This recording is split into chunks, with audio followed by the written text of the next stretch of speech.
Programa TVK, um oferecimento.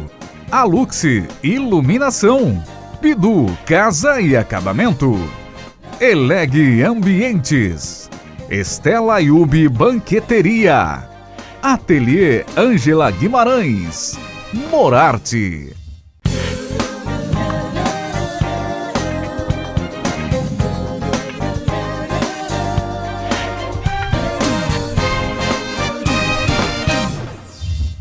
Essa semana no TVK eu tenho a alegria em receber a promotora de justiça, poetisa, uma artista, doutora Mara Silvia Gazzi. Doutora Mara vem comemorar este ano, são 35 anos de formatura na nossa querida Faculdade de Direito de Sorocaba, a turma de 1980, Oswaldinho Duarte, professor Fernando Oliveira Campos, é uma turma, já temos desembargadores nessa turma. É uma alegria, mas o tempo passou rápido e a senhora continua belíssima. Imagina, obrigada. Em primeiro lugar, Kiko, é um prazer estar aqui com você, com todo o pessoal aqui da TVK, né? Os telespectadores, pessoas que eu quero tão bem, né? Você é uma pessoa de tantos anos, né? Acompanhando, meus filhos desde pequenininhos, né? E é um prazer enorme. Eu que fico muito lá por São Paulo, né? Agora, apesar de morar aqui... criminal titular na Barra Funda, sexta vara. É sexta Promotoria de Justiça Criminal do Fórum da Barra Funda, mas trabalho com a 30ª Vara Criminal. E estou lá já há um bom tempo, estou em São Paulo há mais de 10 anos, né? Eu estou completando agora 35 anos de formada, né? Temos colegas muito queridos aqui, muita gente, Oswaldinho, né? O Duarte. O juiz é Elias, né? Doutor José Elias Temer, né? Que também é jornalista, né? Também jornalista, exatamente. A Hélia Fernandes, é da nossa turma também. A Maria Aparecida Brandão Estancione, a Zizinha, que é procuradora do Estado, agora já aposentada, né? Então, pessoas muito queridas, a Gláucia. Como é que esse tempo passou muito rápido? Como é que... Eu também sou egresso da nossa FAD, né? Minha turma está fazendo 22 anos, 22, 23 anos, né? O tempo passa muito rápido.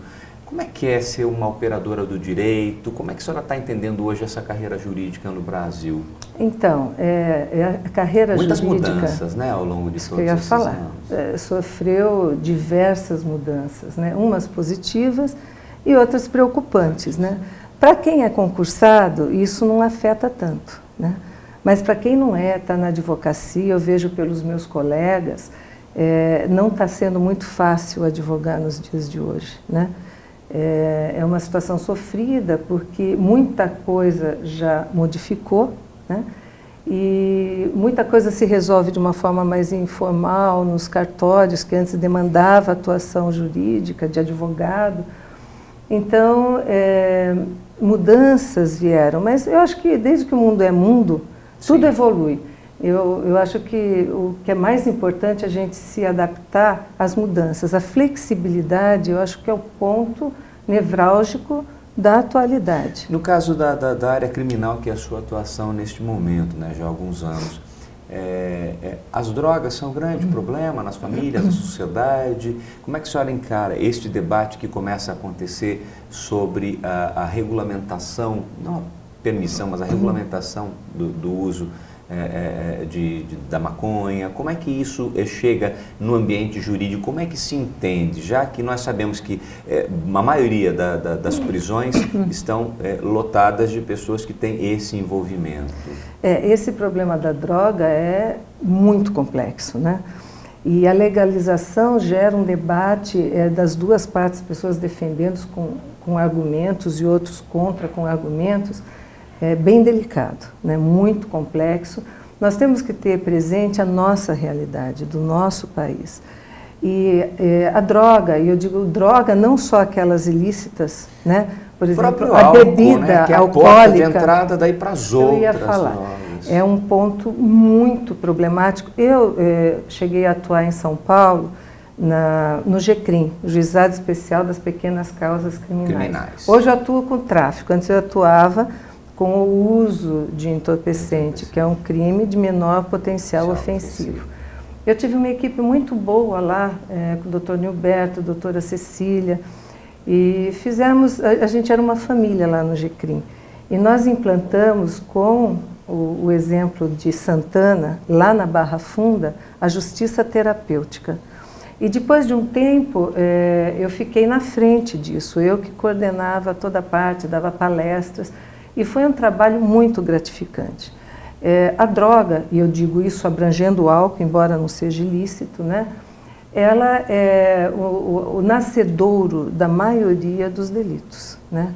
Tanto, eu trabalhei muito tempo também no júri, primeiro e segundo tribunais do júri em São Paulo.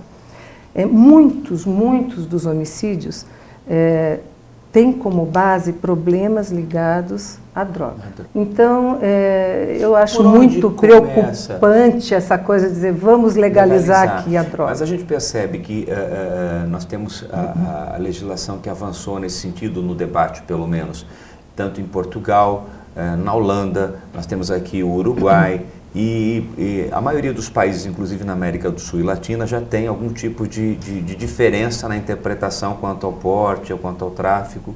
E o Brasil, me parece que isso, inclusive avaliando um parecer do ministro Gilmar Mendes, fazendo um relato sobre todas as sociedades ao redor do mundo que já deram algum tipo de avanço, algum sinal neste sentido. Então, assim, me parece que pelo menos o debate é muito importante. Não sabemos aonde vamos chegar, mas pelo menos a sociedade começa a enfrentar e discutir um tema que, mesmo que permanecemos no status quo, na situação atual, pelo menos o debate fica ampliado, até no sentido de esvaziar as cadeias de quem às vezes não deveria estar. E aí acaba com baixo impacto, estando num ambiente que depois ao retornar na sociedade não consegue emprego e só piora ao conviver num ambiente hoje que não recupera. Bem, quem trabalhou nessa área como eu trabalhei, que foi na justiça terapêutica, nos crimes de menor potencial ofensivo, a rigor, em tese, nós já descriminalizamos o uso da droga. O pessoal diz, mas como? Se está lá no Sim. código, né? É no seguinte sentido, aquela pessoa que usou a droga pela primeira vez, né, que não tem antecedentes, é dada uma oportunidade dela, numa audiência de conciliação, para que é feita uma proposta pelo Ministério Público, dizendo assim, olha, eu vou te dar uma oportunidade de repensar isso, e se você aceitar isso, cumprir direitinho e não reincidir, seu nome vai ficar limpo. Chama-se extinção da punibilidade. Então, se houve um acordo. Agora, qual que era a discussão lá em São Paulo? A minha forma de ver isso que é muito peculiar, né? Eu acho que se você pega uma pessoa que usou droga e fala assim, paga uma cesta básica, pinta o muro, isso não vai resolver nada. Então me achavam muito radical. Eu sou 33 anos do MP, eu tenho uma certa visão bastante tradicional. E experiência, né? E experiência das consequências, né? Nós tínhamos aqui em Sorocaba já a equipe da criança, que era a doutora Maria José, juíza, tinha o capitão Silvério, que cuidava Todos aposentaram, né? Todos, que menos pena, eu. Menos você. Já teria 4 anos que eu poderia ter aposentado, mas continua inativa. Então tinha o capitão Silvério, que cuidava do problema... Já coronel aposentado, né? Foi era capitão, agora coronel. Época, já aposentado, foi capitão do nosso 7º batalhão. Então, ele cuidava da parte dos infratores relacionado ao trânsito. Era muito bonito o trabalho. Tinha o então capitão Osni, que hoje já é coronel reformado também, foi secretário da Segurança em Hortolândia, e ele cuidava da parte dos adolescentes envolvidos com droga, e dava palestra e auxiliava. Então, nós tivemos muitos casos de pessoas que largaram a droga. Eu lembro que uma vez eu fui resolver um problema de um veículo, e a pessoa que veio para negociar comigo começou a chorar. Um homem barbado lá, 30 e poucos anos, né? Eu entrei muito nova, então, às vezes um adolescente depois já estava de idade, né? Aí começou a chorar sem parar. Eu falei, nossa, o senhor está passando bem, né? Ele falou, tremia. Eu falei, não, eu preciso agradecer. A equipe da criança mudou a minha vida. Eu falei, mas por quê? Ele falou, eu comecei a me envolver muito com droga, muito jovem, né? A gente bem de vida, no condomínio, etc. A droga não está só na Zona Norte, não. Está na Zona Sul, na Zona Leste. Ela está nos condomínios de luxo. É um câncer, né? É um nas câncer grandes, social, nas festas. E familiar, e pessoal, né? E aí ele falou assim, aí o que aconteceu? Eu precisei ir até a senhora, foi levado para a equipe. E com o trabalho desenvolvido, eu deixei da droga. Hoje eu vejo como está a vida de quem não deixou. Então eu agradeço ter passado pela justiça, porque hoje eu sou pai de família, sou dono disso, daquilo, eu estruturei minha vida e tenho conseguido, através do que eu aprendi, ajudar muitos jovens a deixarem a droga. Em São Paulo teve um músico, aqui a gente não cita nomes. Daqui a pouco nós vamos falar de arte, né? Daqui a pouco eu sei, chega de né? crime, Nós né? vamos falar de arte. Tem que ter o contraponto, né? Então, eu lembro que eu fui dar uma palestra em Campinas sobre a justiça terapêutica, né? Então a gente fazia em São Paulo as mega audiências, né? E reunia todos, fazia-se a proposta, a gente tinha um apoio de todas aquelas entidades que trabalhavam com químico-dependentes, médicos. E uma coisa que a gente vê que o Brasil tem que repensar, não é só educação e saúde em si, mas essa saúde voltada ao problema, que é um problema lá, ninguém vai para a droga porque quer, acha bonito, e depois entra e acha bonito se envolver a fundo. As pessoas, é como se você entrasse num abismo e ninguém puxasse sua mão. Então nós precisamos ter mais mãos estendidas para tirar essas pessoas. Ter chance de, se não pegou uma, pega outra mão. Enquanto não está caindo para uma queda irreversível. Onde não dá mais para pegar a mão, né? Vai acabar onde? Na cadeia, né? Porque seja de uma forma ou de outra, acaba no tráfico, destrói a profissão, na droga, destrói tudo, gente. Todo mundo fica doente. Ou, se não for na cadeia, no cemitério, quantos jovens, gente jovens, com toda a perspectiva de vida, apoio da família, dizer só culpar, apontar pai e mãe que são culpados, não é bem assim, gente. Assim. Sabe, falar, não, se o pai der uma boa educação e acompanhar, é garantia absoluta, como se a culpa, depois o pai morre de culpa e não tem gente excelente que deu a melhor das educações, mas o filho ouviu mais lá fora do que aqui, se envolveu de uma determinada forma e acabou se envolvendo nesse mundo de drogas. Alguns se recuperam. E outros não. Outros não. Muito bem, nós estamos conversando e recebendo aqui no nosso TVK a promotora de Justiça Criminal, a doutora Mara Silvia Gazzi. Doutora Mara é poetisa. Nós vamos agora no segundo bloco falar um pouco mais de justiça, mas também vamos falar um pouco de arte. Ela é filha da Dona Bela, foi professora de uma geração aí de pessoas que estão na área da arte e educação aqui na cidade de Sorocaba e toda a nossa região. Nós voltamos já já no seu TVK, aqui na Interativa TV, com a doutora Mara.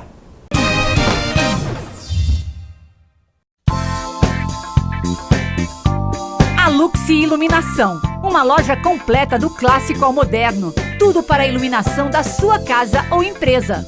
Equipe de profissionais para desenvolver o melhor projeto para você. A Luxi Iluminação, a sua melhor opção em iluminação. Avenida Caribe 400 Campolim, telefone 3357-6057. Agora no bairro Santa Rosália, você encontra as principais marcas no mercado e com atendimento da qualidade Bidu Casa e Acabamento. Eliane, Portinari, Lanzi, Delta, Via Rosa e com exclusividade em Sorocaba da linha Elizabeth Exclusive, além de louças e metais Roca Elite e banheiras Jacuzzi. Bidu Casa e Acabamento, Rua Nicolau Alonso Filho 227, em frente ao Extra, no bairro Santa Rosália.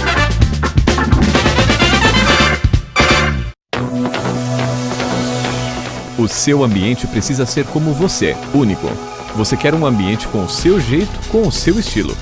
E isso você encontra na Eleg Ambiente, a mais nova loja de móveis e decoração da cidade. As melhores marcas, designs diferenciados e produtos exclusivos como você. Venha conhecer Eleg Ambientes. Rua João Wagner Wey, 880, Jardim América, 3032-0347.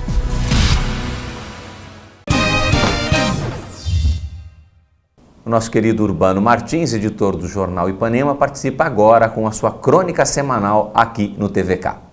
A educação neste país está um caos. Ou seja, está uma porcaria.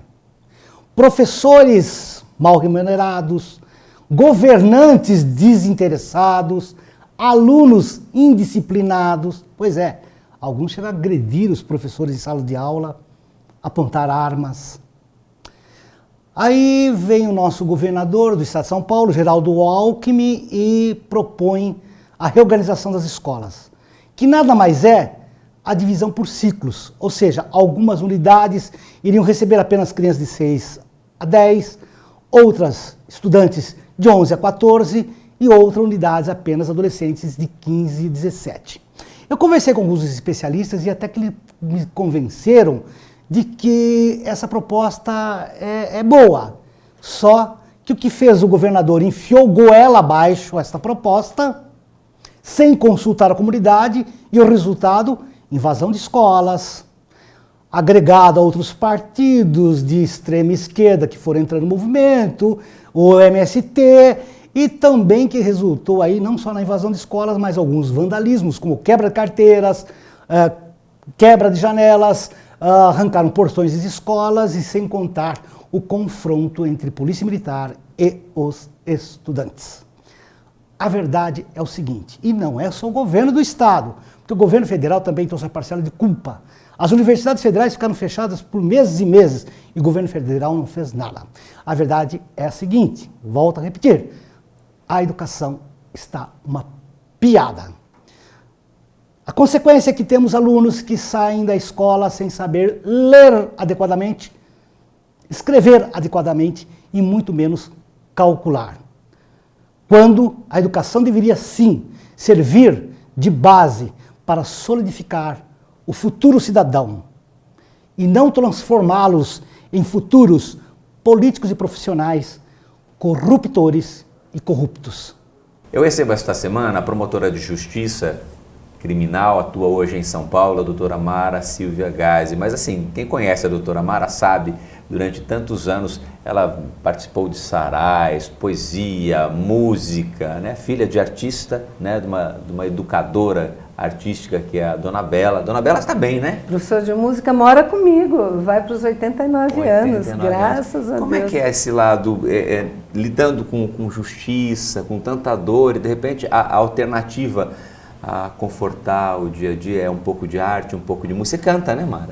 Eu canto, eu componho, eu já participei de festivais, mapa cultural aqui em Sorocaba. Eu trabalhei 18 anos em Sorocaba na Justiça, mas ao mesmo tempo eu atuava na a parte... Grupo de Seresta, você cantava. Verdade, ainda participo muitas vezes dos Bares da Vida, que são shows beneficentes que o Júnior e a Mônica fazem, né? Então, para mim, como a minha profissão é uma profissão, eu digo que é um sacerdócio, né? Eu estava falando essa parte da justiça terapêutica. Uma vez eu fui dar uma palestra em Campinas sobre isso, eu dizia, eu não tenho testemunha aqui, eu vou falar de um músico que a gente aplicou, é um músico, né? Ele falou para mim, doutora, eu não tenho condições de deixar a maconha. A maconha é preconceito. Minhas melhores canções eu componho no barato. Ele falou assim mesmo, minha audiência. Eu falei, sem problema. Então, aqui tem que ser legalizado. Eu falei, tem, mas não é. Então, o senhor tem que saber onde vive e se organizar no mundo que o senhor vive. Não, mas em tal país, eu falei, então pega seu violãozinho e vai em tal país. Né? Aqui a situação é... Ah, mas naquela sala não exigem que eu exigia que frequentasse o AA ou o NA. Então, eu dizia, olha, para você tem que ter um mínimo de frequência para eu pegar e extinguir sua punibilidade e você não cometeu crime nenhum. Ah, mas se eu for lá, não vou mudar, não vou deixar de usar droga. Não estou exigindo que o senhor deixe de usar droga. Estou exigindo que o senhor vá. Estou exigindo que o senhor vá. Não, mas que absurdo, eu defendo a maconha, como que eu vou lá? Eu falei, então não vá. Aqui do lado, na outra sala, eu deixo o senhor ir. Lá, o juiz, se ele aceitar e o promotor aceitar, ele vai mandar o senhor dar uma cesta básica, pintar uma parede, não vai exigir o senhor ir nessas reuniões, nesse tempo que eu exijo, né? Daí ele falou, mas daí vai dar confusão, eu soube que eles não aceitam. Eu falei, às vezes não aceitam, às vezes sim, depende. Vai lá e conversa, não sei quem é o promotor, não sei quem é o juiz. Daí ele falou, não, então eu vou dizer para a senhora, eu vou frequentar e já digo que não vai adiantar, porque eu vivo disso, então eu não vou ser hipócrita. Eu falei, não precisa ser, o senhor vai frequentar? Tá. Aí ele veio dar um testemunho em São Paulo, dizendo que as melhores canções ele fez careta e hoje ele ajudava pessoas a se recuperarem, que estava desestruturando a família, a organização da vida dele, que a maconha acaba desorganizando, a pessoa fica numa lenta, come demais, desorganiza os horários, paz e amor, entendeu? Então desorganiza a vida, né? anestesiada. Aí eu estou dando o testemunho dele, sim, eu passando, também. não estou falando o nome. Aí, em Campinas, eu queria pessoas, eu fui dar uma palestra lá, mas o pessoal era todo de São Paulo, não consegui ninguém que fosse. Aí, na palestra, eu peguei e falei, olha, infelizmente eu vou dar depoimentos escritos, né? Algumas pessoas me permitiram aqui fornecer o nome. E outras? Então, vou citar, outras não, mas vou dar. Aí, eu comecei a dar, uma pessoa começou a chorar muito, mas de soluçar, e levantou e falou, olha, eu vou me expor. Uma pessoa de uma certa expressão falou... Mas eu fiz parte da Justiça Terapêutica em São Paulo, eu estava perdendo meus negócios, desestruturando meu casamento, a minha família, minhas amizades. Chorou, mas ele deu um testemunho que até eu lá no palco eu vi chorando. Se emocionou e chorou. Todo mundo chorava. Então é lindo o trabalho da Justiça Terapêutica, bem implantado. E eu acho que, na minha opinião, eu sei que nem sempre é feito dessa forma, única condição... Comparece nas reuniões, pergunta para o pessoal qual é o mínimo necessário. Exige esse mínimo, não compareceu, denuncia, não põe alternativa, ou você vai lá, ou você pinta a parede, ou você ajusta. Estabeleceu o limite, talvez, que ela nunca teve, né? A droga, gente, a químico-dependência, você precisa estar em grupos. Eu conheço tanta gente que largou álcool, que largou droga, que restabeleceu a situação pior pessoal. Deles, né? Porque ele está disponível, né? E como eu vejo muito esse lado criminal, não é só isso. Agora eu estou na Justiça Comum, trabalhei no júri muito tempo, trabalhei na infância e juventude aqui 10 anos, com grupos do Municur, eu fazia parte, implantamos o Estatuto da Criança e do Adolescente, enfim, eu vi todos os lados do crime, né? E 33 anos de MP, idade de Cristo, né? De Cristo. Agora, isso me faz ver que a parte também, para a gente não ficar muito descrente, muito dura, essa parte artística, que é eu dançar, eu participar de grupos musicais, de grupos de poetas, escrever. É uma grande terapia, né? Isso é o que me traz esse equilíbrio, que eu acho que... E a fé, né? Que Deus, acima de tudo, equilibra a gente nesse mundo, que agora o crime, com esse problema todo do Brasil, essa crise, gente, de desemprego... Pioram-se as situações. Gente, o crime está mais pesado. Está mais pesado. Está mais pesado. Dona Mara, deixa eu lhe fazer uma pergunta que é, na verdade, provavelmente a opinião de muitas jovens que nos assistem aqui no TVK. Como é que há 33 anos atrás, mulher ingressar no Ministério Público? Vocês não eram maioria, era uma flagrante minoria, exceção. Como é que foi esse momento? A gente já está... Eu queria no mínimo uns 20 programas com a senhora, mas eu não gostaria de deixar de abordar essa questão para incentivar muitas jovens que pretendem a carreira da promotoria, da magistratura, enfim, as carreiras jurídicas. Eu, na verdade, o pessoal dizia, você não é filha dele nem casada com. Exatamente. Eu era filha do seu Dé e da Dona Bela, minha mãe professora de música. Meu pai teve, até meus 15 anos, era trabalhador braçal na FEPASA. Depois ele, com a competência e dedicação, angariou cargos que hoje só engenheiros ocupam, né? Então ele prosperou. Pessoas muito honestas que me ensinaram disciplina, respeito a si mesmo e ao próximo, a importância da família e da sociedade e da gente ser algo que possa melhorar o meio e o mundo que a gente vive. Então foi com esses valores morais bem acentuados e bem cobrados em casa que eu fui formada. Eu sempre gostei muito de estudar, né? Então eu sempre me destaquei nos estudos. E mesmo assim... A doutora Mara fala, não sou filha de, nem tenho, que ela não tinha história jurídica na família, e sempre existia a lenda de que filhos de promotores, de juízes, desembargadores, que ingressavam nas carreiras de concurso ligadas ao direito, né? E então, isso foi uma exceção, mulher sem ninguém na família. E nova, que tivesse, né? Eu entrei com jovem, 23 anos, jovem. Então, na verdade, o primeiro concurso que eu prestei, eu já ingressei. Quando eu estava estudando, muita gente tentava, deixava meus pais preocupados, né? Ela estuda, não está tendo vida, etc, etc, etc. Muitas pessoas te ajudaram nesse processo, né? Teus pais, familiares. Como é que né? Para uma jovem, no momento de passear, de baile, você teve muito apoio de muita gente, né? Não sendo de uma linhagem que tinha história jurídica na família. Né? Tive, graças a Deus, desde a faculdade, porque eu não tinha dinheiro para pagar um cursinho, não dava, meus pais não tinham. Então eu tive uma prima e uma colega que fizeram um cursinho para a faculdade de Direito, e me viabilizaram estudar com elas. Eu pegava o material delas e estudava. E graças a Deus passei. Elas também passaram, né? Depois, meus pais, toda a economia deles, em vez de eu ganhar uma roupa, um sapato, eu pedia livros. Então, eu gostava de estudar e estudava. E eles, com muito sacrifício, muitos empréstimos, me proporcionaram me formar em Direito. Tive também um namorado na época, que era pai dos meus filhos, né?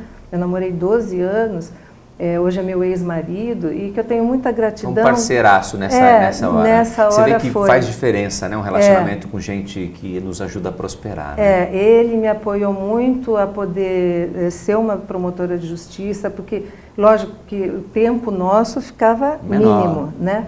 Então, precisa muita compreensão. E eu tinha amigas que o namorado dizia, ou os estudos ou eu. Naquela época, gente, existia isso. Então, eu tive esse apoio também do pai dos meus filhos, o esforço próprio, Deus e a missão que a gente tem na Terra. E quando eu estudava demais, algumas pessoas de expressão na sociedade, na área jurídica, vinham para minha mãe, que era muito conhecida, né? Ou para o meu pai, e falavam assim, olha, eu tenho dó da sua filha, ela não tem chance nenhuma. Ela é mulher, ela é muito jovem e não é filha dele, nem casada com, de pessoas assim com expressão de autoridade, de dinheiro ou da parte jurídica na cidade. Então, eles achavam que eu não tinha chance de concorrer. Daí especial na prova oral, né? Porque na prova escrita não tinha... na prova oral é que poderia ter um olhar diferente, né? Pessoas com o mesmo desempenho, de repente, se não é casada com o filho de, né? Aí eu dizia, mãe, eu não acredito nisso. A competência tem que ser reconhecida. Eles podem ter alguma forma de facilitar para alguém, mas eles vão reconhecer o esforço de quem veio de um berço mais simples e se empenhou e se destacou. Eu acredito que tem um espaço para mim. E essa fé também, realmente eu tinha. Se fosse só filho dele, casada com e apadrinhamento, eu não estaria aqui. É verdade. De jeito nenhum. Então tinha um espaço para aquelas pessoas que se dedicam. Então quando alguém fala, você não pode, você não consegue, você pode. Não acredite. É verdade. Não acredite.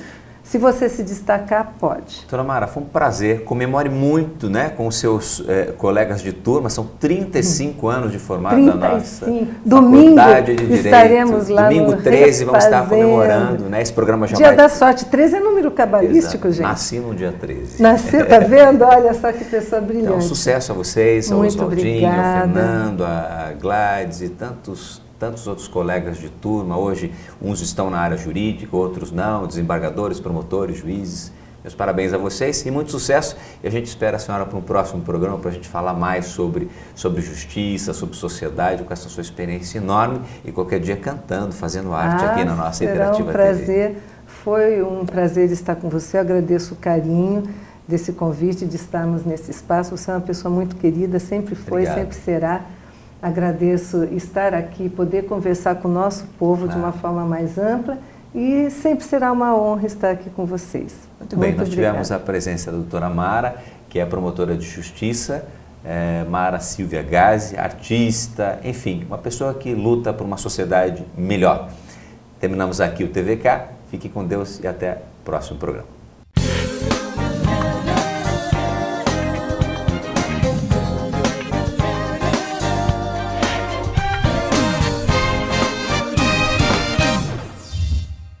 Programa TVK, um oferecimento. Alux Iluminação, Bidu Casa e Acabamento, Eleg Ambientes, Estela Ayub Banqueteria, Ateliê Ângela Guimarães, Morarte.